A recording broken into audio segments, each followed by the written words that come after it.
आज मैं लहसुन की चटपटी तीखी चटनी लेकर आई हूँ और यह खाने में सच में काफ़ी चटाकेदार होता है।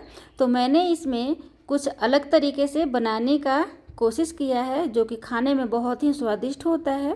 तो मैं इसे दही और इमली के साथ बनाने वाली हूँ और ये वाकई में बहुत ही टेस्टी बनकर तैयार होता है। तो इसे दो तरीक़ों से बनाया जाता है। एक तो सरसों तेल में, जिसे अगर आप सरसों तेल में बनाते हैं तो आपका टेस्ट चटनी का अचार ही आएगा, मतलब अचार जैसा आएगा। और अगर आप घी में बनाते हैं तो उसका तो गजब ही स्वाद आएगा।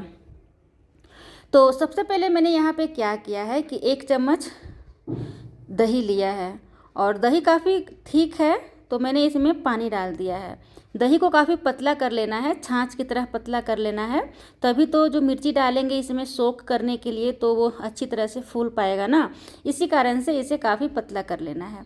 यहाँ पे मैंने तीखे के लिए मिर्ची डाला है तो मैंने 7 से 8 मिर्ची को डाल दिया है। सूखी हुई लाल मिर्च, ये काफ़ी तीखा है। और ये जो बड़ी वाली मिर्च है यह कश्मीरी देगी मिर्च है। ये तीखी नहीं होती है, ये सिर्फ कलर के लिए मैंने इसमें डाला है, इस्तेमाल किया है सिर्फ कलर के लिए, ताकि हमारी जो चटनी बनकर तैयार हो वो बड़ा ही अच्छा कलर आ जाए उसमें। तो मैं काफ़ी कम स्पाइसी बना रही हूँ। अगर आपको बहुत ही तीखा चाहिए तो सूखा हुआ लाल मिर्च जो तीखा वाला है ना, छोटा वाला, उसको आप और भी डाल लीजिएगा। तो इस तरह से सभी मिर्ची को डालकर फूलने के लिए रख देना है। तो 15 से 20 मिनट में ये आराम से फूल जाता है। तो 15 से 20 मिनट हो चुका है तो अब मैं छाछ से निकालूंगी मिर्ची को और इसको ग्राइंड करूंगी। तो ध्यान दीजिएगा, मैंने यहाँ पे 2 तरह का मिर्ची का इस्तेमाल किया है। एक तो लाल मिर्च है सूखी वाली जो काफ़ी स्पाइसी है, और दूसरा कलर के लिए। अब यहाँ पे मैं छाछ का इस्तेमाल थोड़ी देर बाद करूँगी, अभी यहाँ पे नहीं डालना है। पहले इसे दरदरा पीस लेना है। तो इसी में मिक्सी जार में मैं डाल रही हूँ इमली का पल्प, फुलाया हुआ है, पानी में मैंने इसे फूलने के लिए डाल दिया था। तो अपने मिर्ची के अनुसार मैं सिर्फ 1 चम्मच डाली हूँ इमली का पल्प। इसे काफ़ी चटपटा स्वाद आता है। वैसे चटनी में इमली का पल्प नहीं डाला जाता है, पर मैंने यहाँ पे इस्तेमाल किया है, काफ़ी अच्छा टेस्ट आता है। यहाँ पे मैंने डाल दिया है 1 कटोरी लहसुन, 1 चम्मच साबुत जीरा और नमक। तो स्वाद अनुसार नमक डालिएगा। और इस तरह से दरदरा आपको पीस लेना है बिना छाछ दिए हुए। तो दरदरा मैंने पीस लिया है। अब मैं थोड़ा थोड़ा छाछ डालूंगी, यानी दही डालकर इसका पेस्ट बनाएंगे। तो पेस्ट भी काफ़ी बारीक पतला पेस्ट नहीं बनाना है, दरदरा सा पेस्ट बनाना है। इसमें मैंने जो जीरा डाला है साबुत जीरा, वो फ्राई किया हुआ यानी कि रोस्टेड जीरा नहीं है, मैंने कच्चा जीरा डाला है। तो इस तरह से आपको दरदरा सा पेस्ट बना लेना है। देखिए कितना दरदरा सा है, ज़्यादा थिक है, मतलब पानी इसमें नहीं है, अधिक मात्रा में मैंने नहीं डाला है।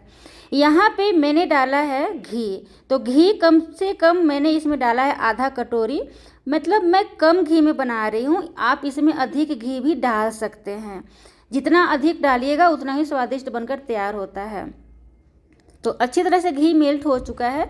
इसमें मैंने दिया है थोड़ा थोड़ा, मैंने लिया है अजवाइन, सौंफ, कलौंजी और जीरा है, मेथी है और साबुत धनिया है और थोड़ा सा हींग है।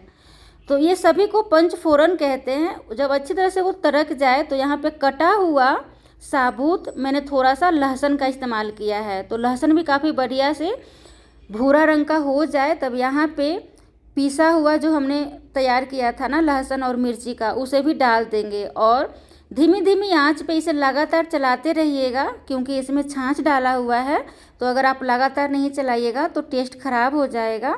और यहाँ पे मैंने थोड़ा सा और डाल दिया है कश्मीरी देगी मिर्च पाउडर, ताकि कलर अच्छा आ जाए।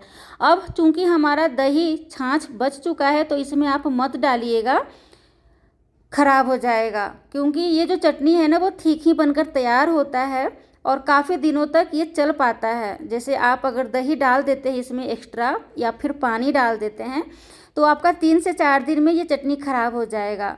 तो यहाँ पे अगर ऊपर से दही और पानी का इस्तेमाल अगर आप नहीं करते हैं तो आपका 15 से 20 दिन आराम से चल जाता है। फ्रीज में रखते हैं तो और भी अधिक दिन चला जाएगा। यहाँ पे मैंने आधा चम्मच आमचूर पाउडर का इस्तेमाल किया है। काफ़ी चटपटा सा टेस्ट आता है, आप भी ज़रूर डालिएगा। और इस तरह से आपको ढक्कन लगाते हुए खूब बढ़िया से 15 से 20 मिनट तक आपको भून लेना है। और किस तरह से आप देखेंगे कि भून चुका है, आप काफ़ी धीमी धीमी आंच पे भूनते रहिएगा और भूनते भूनते ये नीचे से ना हल्का चिपकने लग जाएगा। तेल रिलीज तो काफ़ी पहले हो जाता है, लेकिन सिर्फ तेल अगर आप देख लीजिएगा कि रिलीज हो चुका है तो उसका मतलब ये नहीं कि वो भून चुका है। जब तक नीचे चिपकना स्टार्ट ना हो जाए तब तक आप भूनते रहिएगा, लेकिन ध्यान दीजिएगा धीमी धीमी आंच पर ही भूनिएगा। तो ये देखिए कितना हमारा बढ़िया सा ये लहसुन का चटनी बनकर तैयार है। भी खाइएगा, गरम करके खाइएगा, क्योंकि इसमें घी डाला हुआ है तो घी जो है वो जम जाता है। तो जब खाइएगा उस टाइम थोड़ा सा हल्का गरम कर लीजिएगा, घी मेल्ट हो जाएगा और खा लीजिएगा। इसे 2 तरह का बनाया जाता है, एक सरसों तेल में और एक घी में। तो मैंने पारंपरिक तरीक़ों से घी में बनाया है और घी का स्वाद काफ़ी बढ़िया सा आता है, बहुत ही अलग खुशबू भी और स्वाद भी। अगर आप इसमें थोड़ा सा विनेगर डाल देते हैं, वेजिटेबल विनेगर, तो आप इसे 1 से 2 महीने तक आराम से रख कर खा सकते हैं। पर फ्रीज में रखिएगा तब 1 से 2 महीने तक चला जाएगा, टेस्ट खराब नहीं आएगा। तो इसकी पहचान जो है आप देख सकते हैं, साइड साइड में घी रिलीज हो चुका है, तो इस तरह से घी होना चाहिए। मैंने इसे मिर्ची यानी साबुत मिर्ची में बनाया है। आप साबुत मिर्ची की जगह पे मिर्ची पाउडर का भी इस्तेमाल कर सकते हैं, मिर्ची पाउडर में भी आप बना सकते हैं, पर साबुत मिर्ची से काफ़ी बढ़िया सा स्वादिष्ट बनकर तैयार होता है। तो जैसा कि आपने देखा, मैंने मिर्ची को दही में फुलाया था और घी में बनाया है। तो ये दही और घी का इस्तेमाल करने का मेन पर्पस क्या होता है, मकसद क्या होता है कि अगर इस तरह से करते हैं तो मिर्ची और लहसुन का जो बाई है जो हमारे पेट में जाकर खराबी करता है, उससे नहीं खराबी करता है दही और घी का इस्तेमाल करने से।